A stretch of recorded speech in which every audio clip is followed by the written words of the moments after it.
नमस्कार दोस्तों, शिक्षाशाला में आपका स्वागत है। मैं पंकज कुमार आपका स्वागत करता हूं। दोस्तों, आज के वीडियो में हम लोग फिजिक्स के एक महत्वपूर्ण ही चैप्टर प्रकाश, उसके परावर्तन एवं अपवर्तन के बारे में पढ़ेंगे।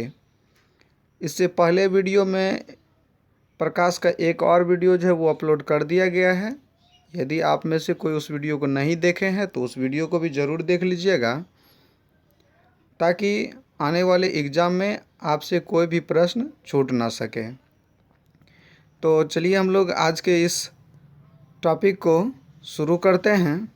आपसे थोड़ा सा रिक्वेस्ट है कि यदि आप इस चैनल को सब्सक्राइब नहीं किए हैं तो प्लीज़ एक बार सब्सक्राइब कर लीजिएगा। तो चलते हैं, हम लोग बढ़ते हैं फर्स्ट क्वेश्चन की ओर। पहला प्रश्न है कि दाढ़ी बनाने में किस प्रकार के दर्पण का उपयोग किया जाता है। प्रश्न है कि दाढ़ी बनाने में किस प्रकार के दर्पण का उपयोग पूछा जाता है।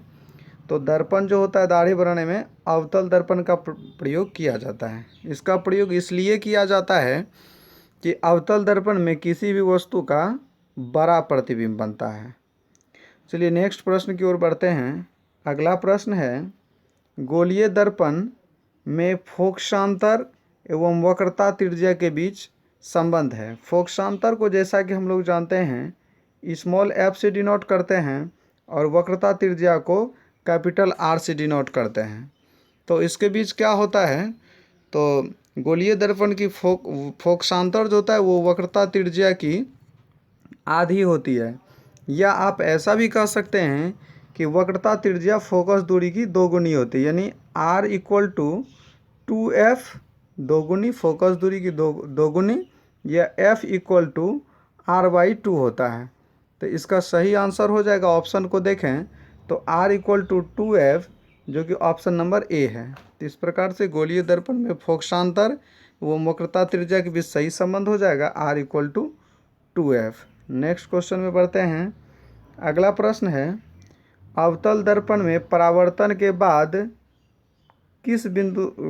किरण किस बिंदु से, यानी अवतल दर्पण में परावर्तन के बाद किरण किस बिंदु से होकर गुजरेगी।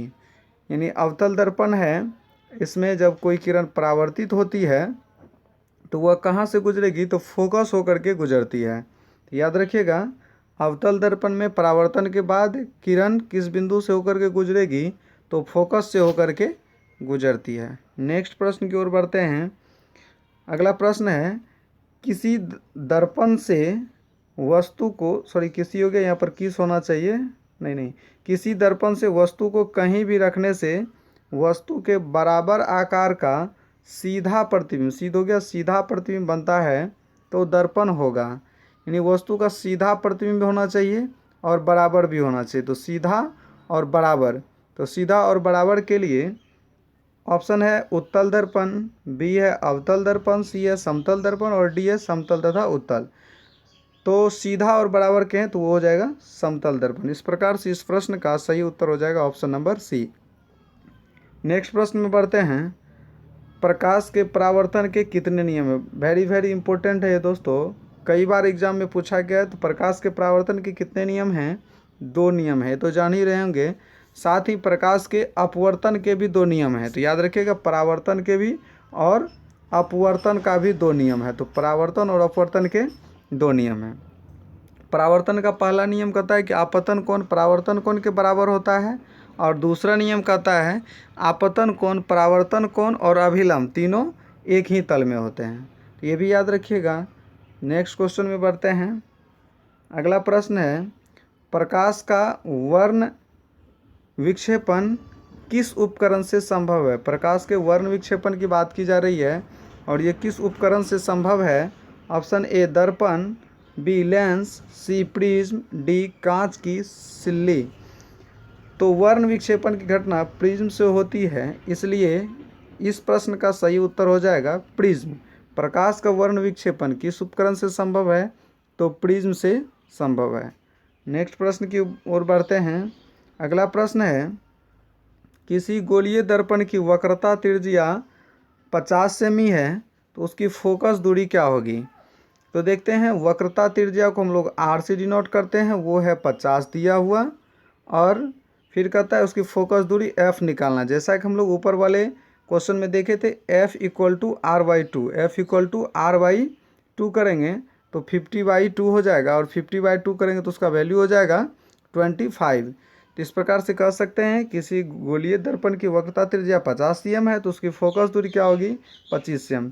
तो दोस्तों इसको रटने की ज़रूरत नहीं है, इसको याद रखिएगा। f निकालने के तो r/2 कर देंगे, यानी वक्रता त्रिज्या की आधी। यदि r निकालने पूछे तो फोकस दूरी की दोगुनी करके हम लोग इस क्वेश्चन का सही आंसर आसानी से निकाल सकेंगे। बहुत इंपॉर्टेंट है, याद रखिएगा। नेक्स्ट क्वेश्चन की ओर बढ़ते हैं। क्वेश्चन नंबर 8 है, 1 मीटर फोकस दूरी वाले उत्तल लेंस की क्षमता क्या होगी। लेंस की क्षमता के बारे में पूछा जा रहा है। फोकस दूरी दे रखा है 1 मीटर। तो आइए सबसे पहले हम लोग देखें कि उत्तल लेंस की जो क्षमता होती है वो हमेशा प्लस में होती है, तो माइनस वाला होगा नहीं। आइए देख लेते हैं। लेंस की क्षमता को P से डिनोट करते हैं, और P इक्वल टू होता है 1/f, P equal to 1/f। तो अगर इसको आगे बढ़ाते हैं तो 1/f का वैल्यू क्या है, 1 मीटर है, तो 1/1 इक्वल टू 1। इस प्रकार से कह सकते हैं कि लेंस की क्षमता क्या हो जाएगी, 1 डायोप्टर। तो इसको भी फार्मूला से निकालिएगा, P इक्वल टू 1/f, या f निकालने के है तो 1/p करके हम लोग इसको निकाल लेंगे।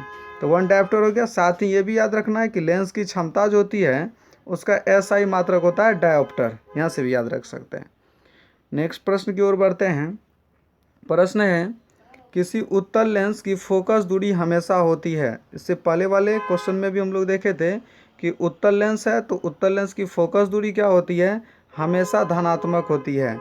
इस कारण से इसकी क्षमता भी हमेशा धनात्मक होती है। तो याद रखना, उत्तल लेंस की फोकस दूरी भी धनात्मक होती है और उसकी क्षमता भी धनात्मक होती है।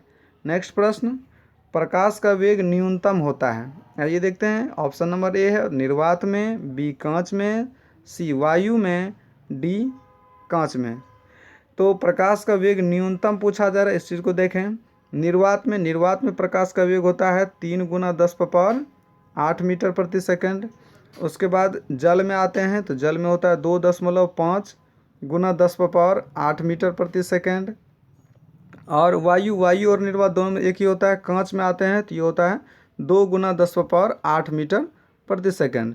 तो अब तो आसानी से आप बता सकते हैं कि किस में न्यूनतम होता है, तो कांच में होता है। याद रखिएगा।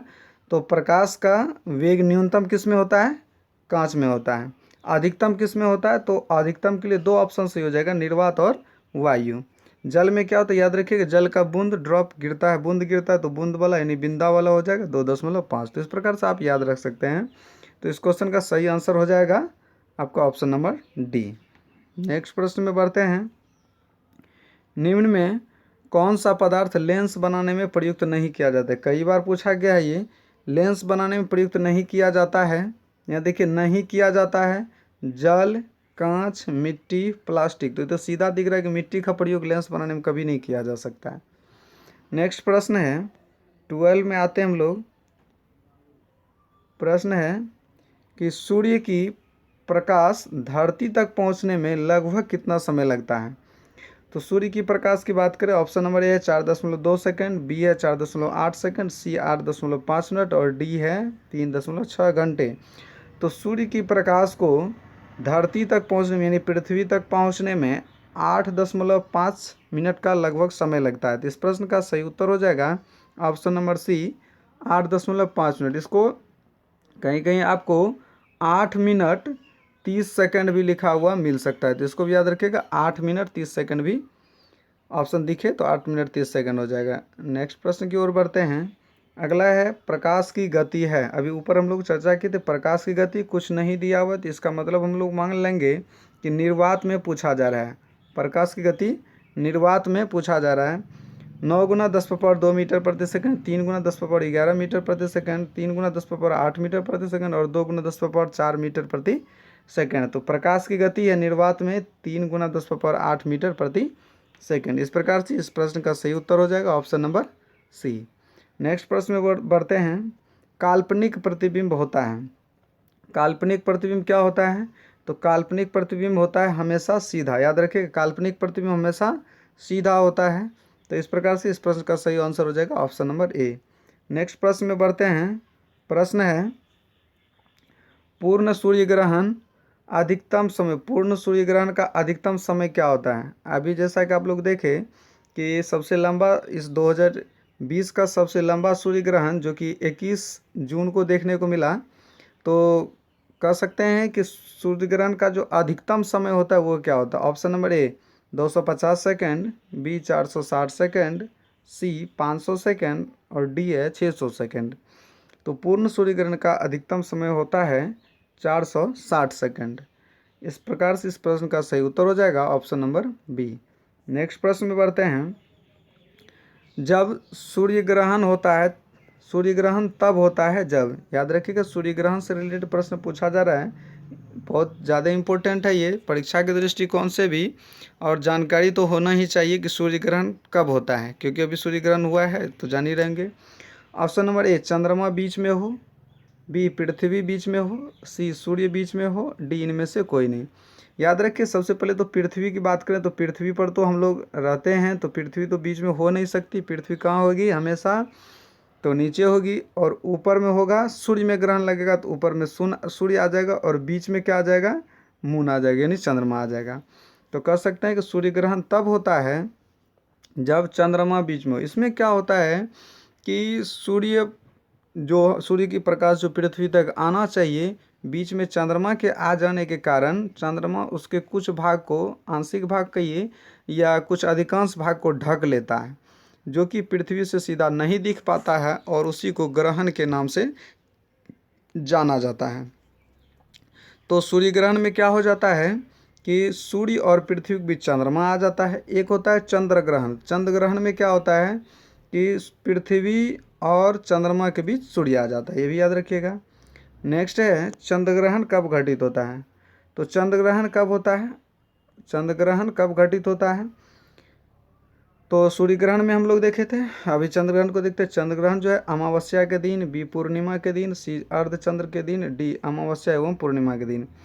तो चंद्र ग्रहण जो होता है वो पूर्णिमा के दिन घटित होता है, अमावस्या के दिन सूर्य ग्रहण होता है, अमावस्या के दिन सूर्य ग्रहण होता है।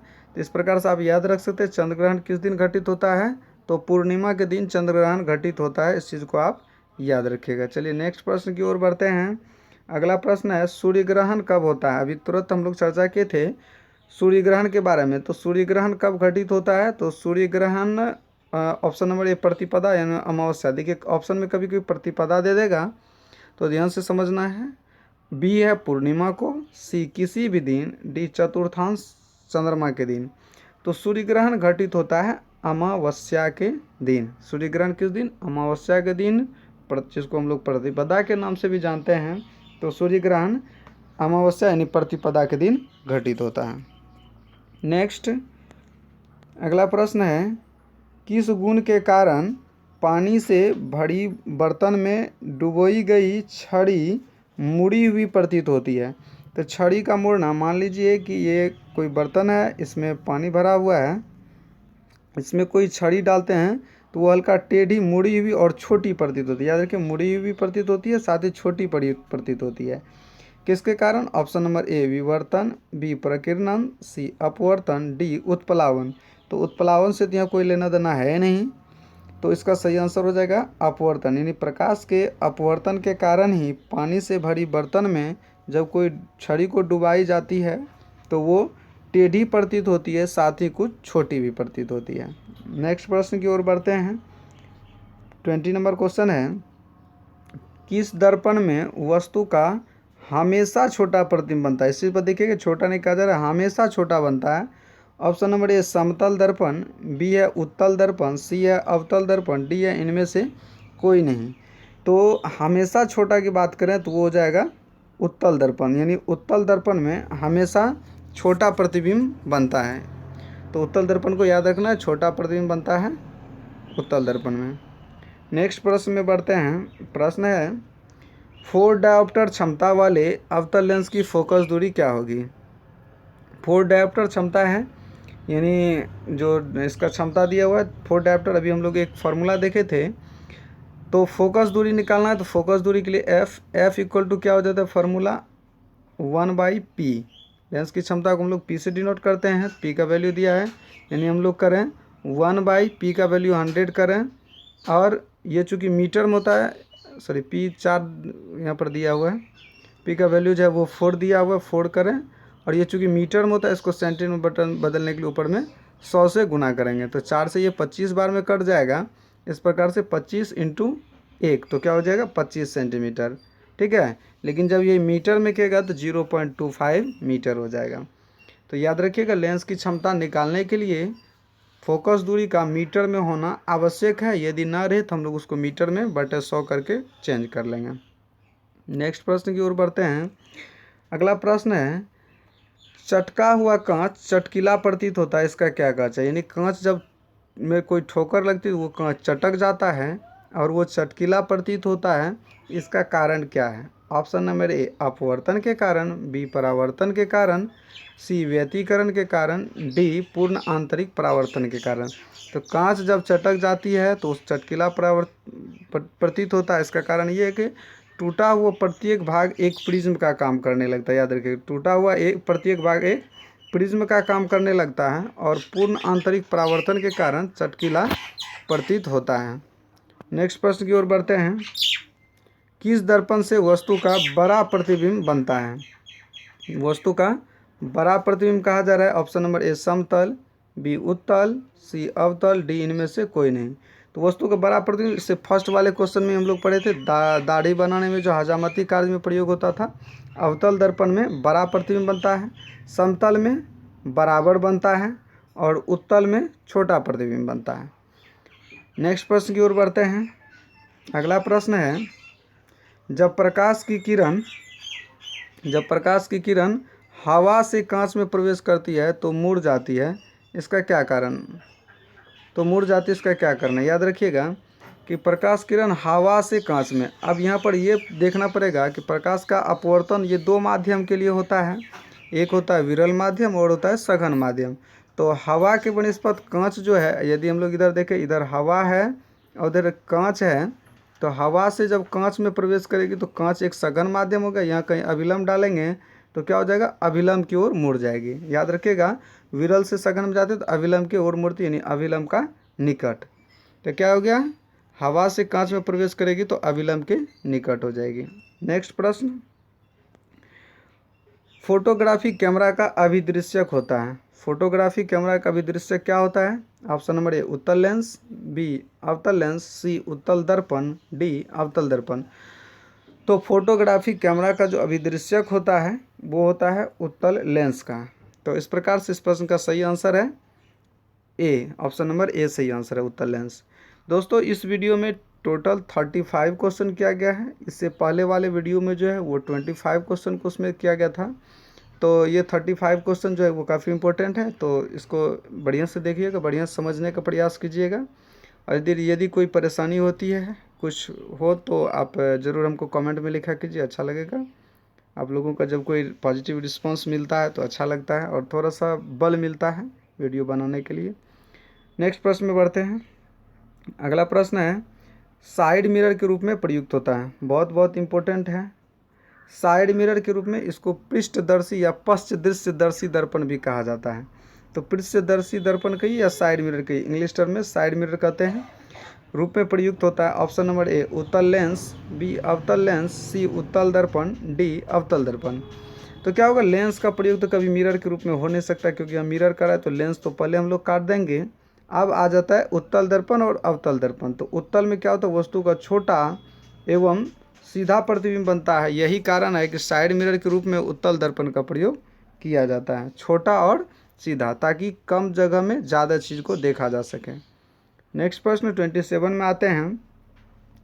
किसी माध्यम के अपवर्तनांक का मान, अपवर्तनांक को जैसा कि हम लोग जानते हैं म्यू से सूचित करते हैं, और म्यू कहता है अपवर्तनांक का मान क्या होता है। Option number A sine R बटा साइन आई, बी है साइन आई बटा sine R, C sine I into sine R, D है साइन आई बटा sine I plus sine R. तो देखिए, म्यू के लिए हम लोग पढ़े थे स्नेल का नियम। प्रकाश के अपवर्तन में किसी दो माध्यम के लिए उसका जो अपवर्तनांक होता है वो होता है साइन आई बटा साइन आर, यानी आपतन कोण की जिया और अपवर्तन कोण की जिया का अनुपात एक नियतांक होता है। ये चीज़ पढ़े थे। तो इसका प्रश्न का सही उत्तर हो जाएगा साइन आई बटा साइन आर, यानी ऑप्शन नंबर बी इसका सही है। तो ये सारा गलत हो जाएगा, ऑप्शन नंबर बी इसका सही आंसर हो जाएगा। नेक्स्ट प्रश्न में बढ़ते हैं। अगला प्रश्न है, निर्गत किरण एवं अभिलंब के बीच के कोण को क्या कहते हैं? निर्गत किरण एवं अभिलंब के बीच के कोण को, ऑप्शन नंबर ए आपतन कोण, बी परावर्तन कोण, और सी है निर्गत कोण, डी है इनमें से कोई नहीं। तो निर्गत किरण एवं अभिलंब के बीच के कोण को निर्गत कोण बोलते हैं। याद रखिएगा, निर्गत किरण एवं अभिलंब के बीच के कोण को निर्गत कोण बोलते हैं। नेक्स्ट क्वेश्चन की ओर बढ़ते हैं आगे। अगला 29 नंबर है, अवतल लेंस का आवर्धन बराबर होता है, यानी आवर्धन के लिए फार्मूला पूछा जा रहा है। Option number A u by भी, बी यू भी, सी यू प्लस भी, डी भी बाई यू। तो आवर्धन को हम लोग m से डिनोट करते हैं और m बराबर होता है फार्मूला v बाई यू। याद रखिएगा m बराबर v बाई यू। तो इस प्रकार से इस प्रश्न का सही आंसर हो जाएगा v बाई यू, यानी option number D right answer है। 30 नंबर में चलते हैं। 30 में है, सरल सूक्ष्मदर्शी में किसका उपयोग होता है? सरल सूक्ष्मदर्शी, और इससे पहले वाले एक प्रश्न था जिसमें कि हम लोग देखे थे फोटोग्राफी कैमरा। तो यहाँ देखिए फोटोग्राफी कैमरा है और उसमें जो है सरल सूक्ष्मदर्शी, जिसमें उत्तल लेंस होता था। तो सरल सूक्ष्मदर्शी में भी उत्तल लेंस का ही प्रयोग किया जाता है। याद रखिएगा, सरल सूक्ष्मदर्शी में किसका उपयोग होता है? तो सरल सूक्ष्मदर्शी में उत्तल लेंस का प्रयोग होता है। अवतल भी गलत हो जाएगा, उत्तल दर्पण भी गलत हो जाएगा और अवतल दर्पण भी गलत हो जाएगा। तो सूक्ष्मदर्शी में लेंस का प्रयोग होता है। इस प्रकार से इसका सही आंसर हो जाएगा उत्तल लेंस। नेक्स्ट प्रश्न की ओर बढ़ते हैं। अगला प्रश्न है, किस लेंस द्वारा सिर्फ काल्पनिक प्रतिबिंब बनता है? तो काल्पनिक प्रतिबिंब पूछा जा रहा है और लेंस का नाम पूछा जा रहा है। तो काल्पनिक प्रतिबिंब उत्तल लेंस, बी अवतल, सी बाइफोकल और डी इनमें से कोई नहीं।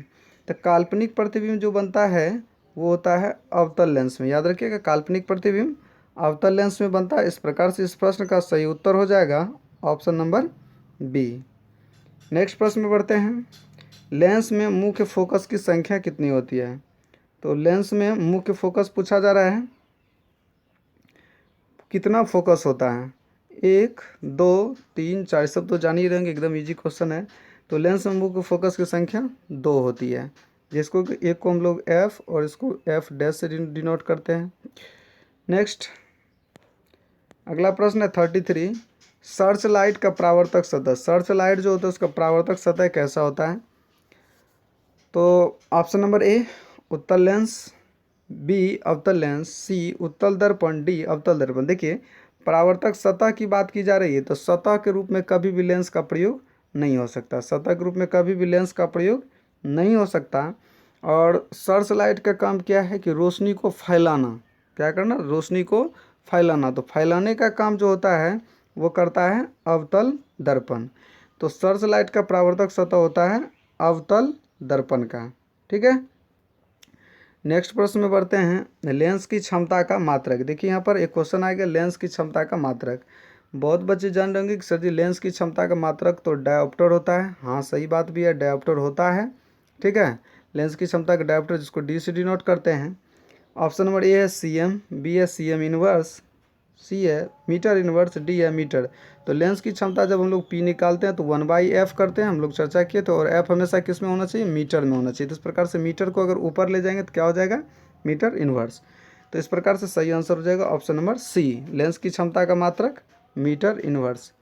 नेक्स्ट प्रश्न में बढ़ते हैं और ये आज का लास्ट प्रश्न है। प्रश्न है कि अवतल दर्पण की फोकस दूरी, उसकी वक्रता त्रिज्या की क्या होती है? देखिए दर्पण अवतल हो या दर्पण उत्तल हो, ठीक है, दोनों गोलीय दर्पण के अंतर्गत आता है। और गोलीय दर्पण की वक्रता त्रिज्या r जो होती है वो फोकस दूरी की 2 गुनी होती है। तो इस प्रकार से कह सकते हैं कि अवतल दर्पण की फोकस दूरी वक्रता त्रिज्या की, तो फोकस दूरी की 2 गुनी, तो वक्रता त्रिज्या की कितना? वक्रता त्रिज्या की f निकालें, वक्रता त्रिज्या कितनी हो जाएगी? तो आधी हो जाएगी। तो इस प्रकार से पूछ रहा है कि फोकस दूरी उसकी वक्रता त्रिज्या की आधी होती है। ऑप्शन नंबर बी सही हो जाएगा।